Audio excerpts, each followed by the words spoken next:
Hi, and welcome back to Wednesday Wisdom here at Judaica.com. I'm Isaac, this is Chana, and this is our final edition before Pesach. It's the big one.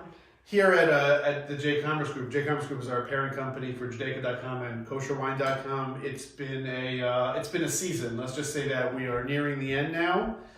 Most people who have ordered, if you haven't, I suggest you call us right now. Please.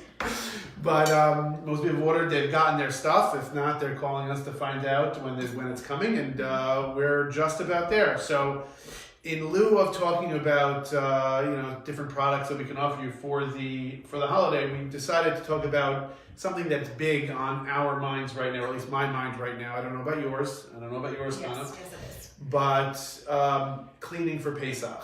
This is we're saying, as we noted a couple weeks ago, we didn't have any plans for Pesach. Right. And now we do. We're staying home. So we have to clean the house, which is not something that we generally, we clean our house on a regular basis, but not for Pesach. And I've sort of taken it upon myself to go a little crazy this year. Did you go crazy this year? I did, yeah. Most of my apartment's pretty done. I just need to finish the finishing touches and, get ready. What I've decided to do? I have decided to do every project that has been like not finished in my house. Finishing the different construction projects that my wife is getting angry at me about, and the downstairs, the basement needed to be organized, so I did that. The cabinets, which we're not using for Pesach because we lock them up with all the chametz. Oh yeah, I got to clean that too. Spring cleaning. So why not? I went a little overboard this year, but it's almost here. And tonight we're going to be koshering in my house. We're koshering our kitchen tonight for Pesach, but tomorrow night is the night that we do the Bedikat, or the search for Chametz, and then obviously on Friday morning we burn it.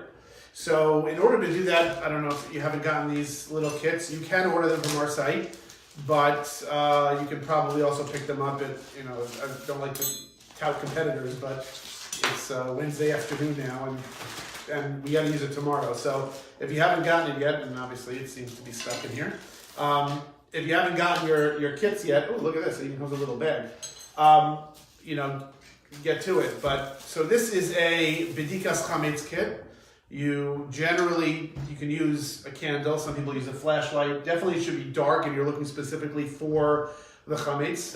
Traditionally, what we do in our house, we set around like 10 pieces of bread, and we search for that. But it should also be a little bit more interactive type of search. You should really be looking, you should have cleaned already and ready to go. So you got your candle, get your wooden spoon. I'm not exactly sure of the genesis of the wooden spoon, but I think it burns well because it's wood. I was going to say, it's a safe burner. And then you've got your feather to, scoop the, it doesn't really work with the spoon. There we go. I got a little crumb on the table. So you do that, you stick it in it comes with a little baggie, and you can put it in there. There's a special blessing. It's not actually a blessing. It's just what we say. It's said in Aramaic, but you should say it in English. There is a blessing. I apologize. There is a blessing that you say. It's al biur chametz, on the burning of the chametz, because the mitzvah is to search for it and to burn it, but it's all included in one. And then there's a little I don't know what is psalm, sort of. No, you know what it is? It's I don't know. Is it trope the right word?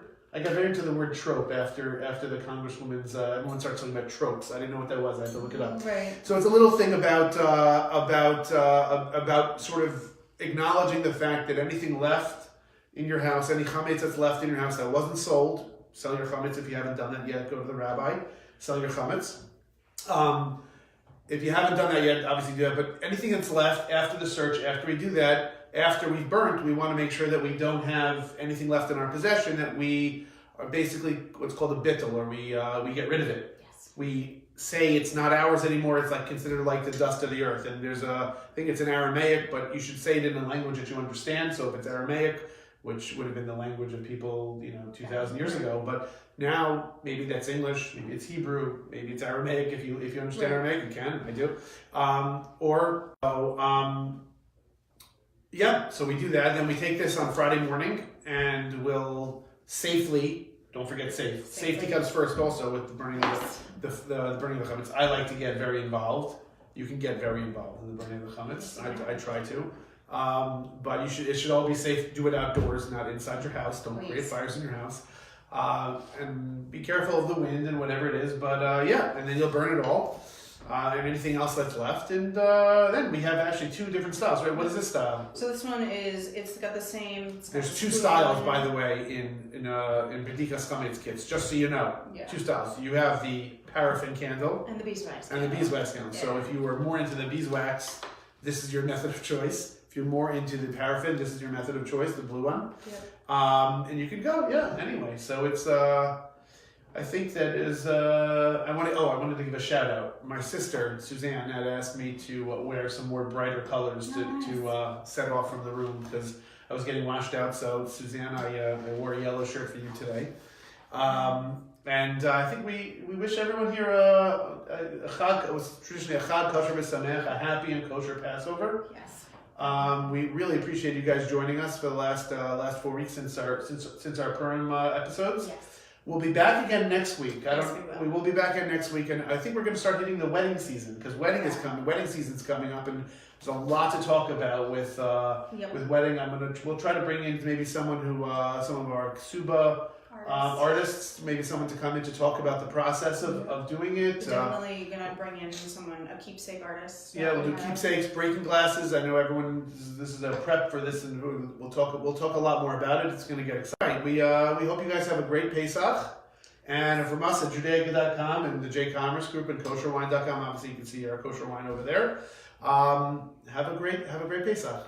Thanks for joining.